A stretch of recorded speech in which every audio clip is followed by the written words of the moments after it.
This week on the Vintage Vibe, a little bit shorter than normal of an episode, we're going to look at two things that I think are absolutely striking looking. Now, you walked in a room, how could you not notice these things here? This looks like a pair of speakers that JBL should have or could have made, but no, they were whipped together probably in a weekend by Glenn over at Schmidt Audio, because that's sometimes just what he does, is whip things together for the fun of it. And man, are these fun. And yes, they do have some ties to JBL because he sourced and used some new old stock components from the pro audio side of JBL called Selenium.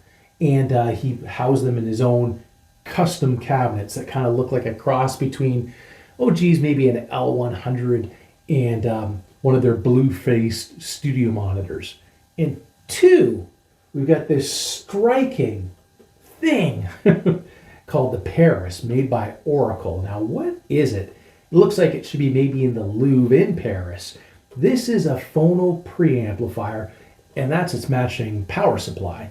Now, you're asking, who's Oracle? Well, I'm going to ask you what rock you've been hiding under, because these guys have been making great analog since 1979. In fact, I believe their first turntable was the Delphi, which came out in '80 and really set the standards. Very similar to the turntable in Clockwork Orange, one of those Mitchells. Very unusual, striking looking, and their goal, analog superiority.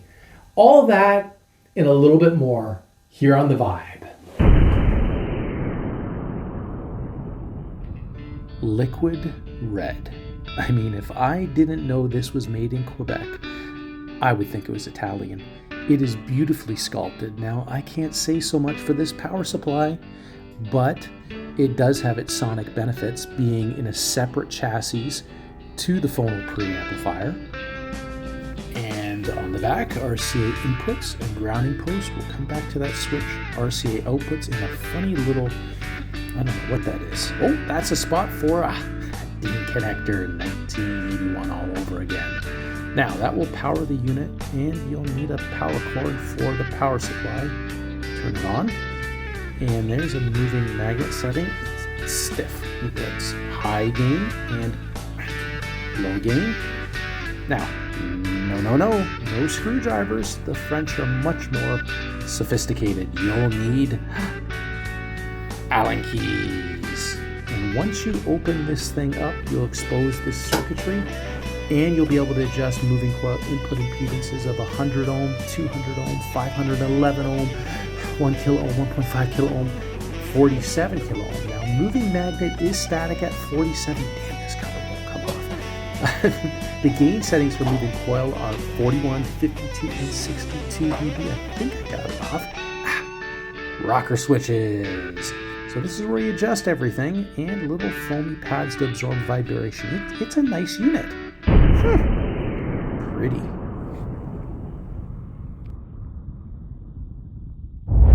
How does this little guy sound? And you know what? It's really not that little, is it? I mean, this is substantial. When you're holding it, you feel like you've got something of quality in your hands.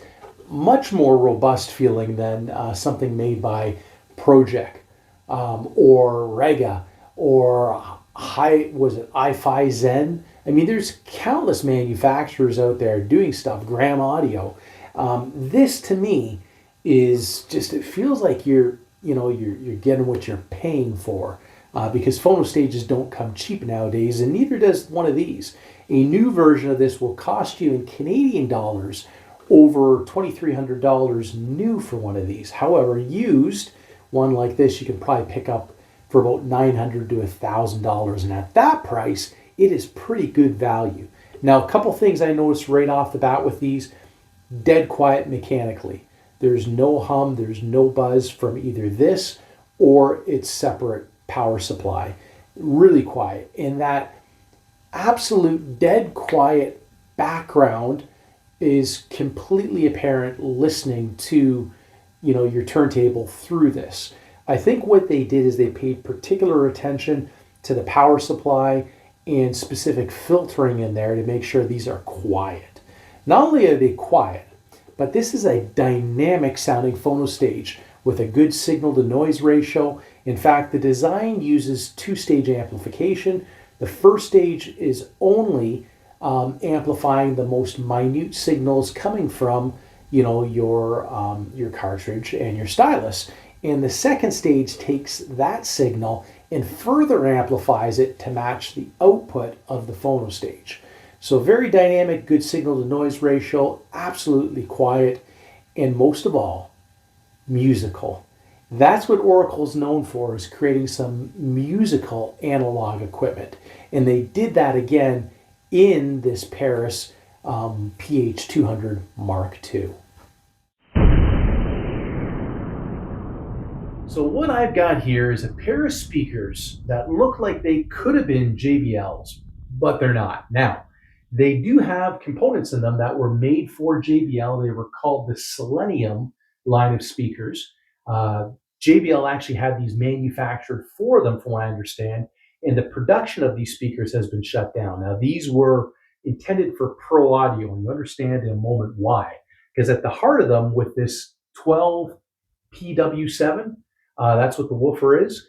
It is capable of 1,000 watts peak power, 500 watts music power, and 250 watts RMS.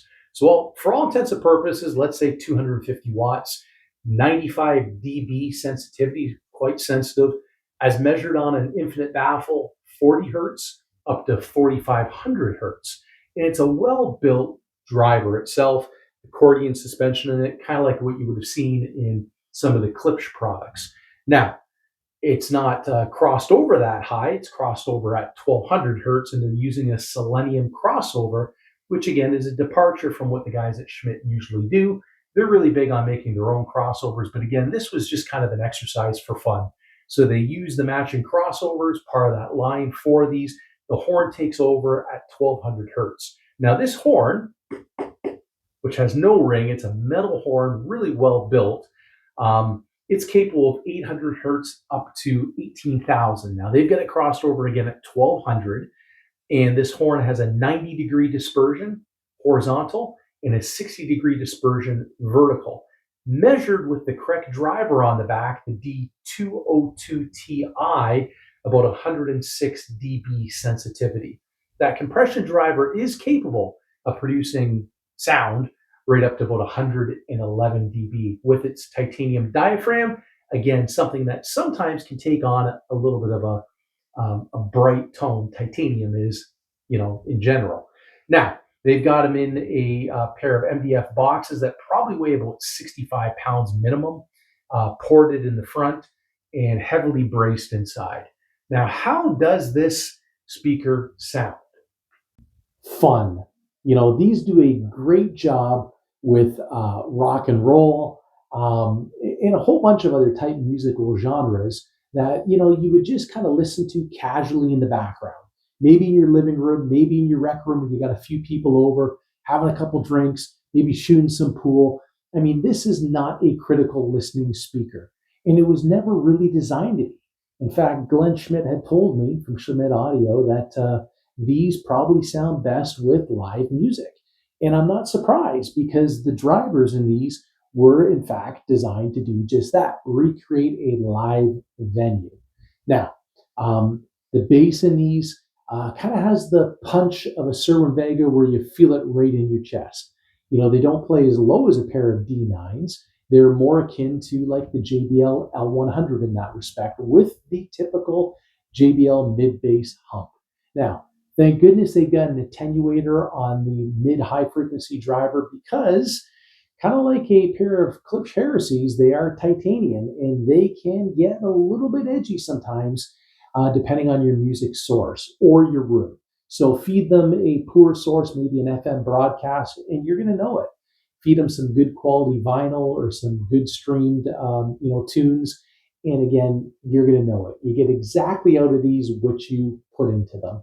However, the attenuator lets you, in a room like this, tone them down a little bit, better balance them with the woofer. In a large room, again, open them up a little bit and let them play.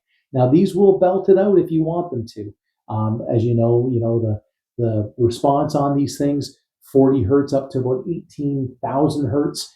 and a sensitivity rating that's probably, in the high 90s. They don't take much power to drive.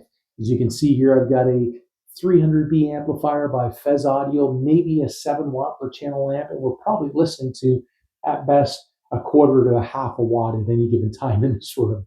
So for their intended purpose, which is just to be a fun type recreation of a vintage rock monitor, that they're spot on. What's my favorite part about these speakers? Quite frankly, it's the aesthetics. I think they were spot on in creating these. They've got that vintage look to them, and it's been a real pleasure having them here on the Vintage Vibe. Now, if you've enjoyed this week's episode, be sure to like and subscribe. I do this for you guys.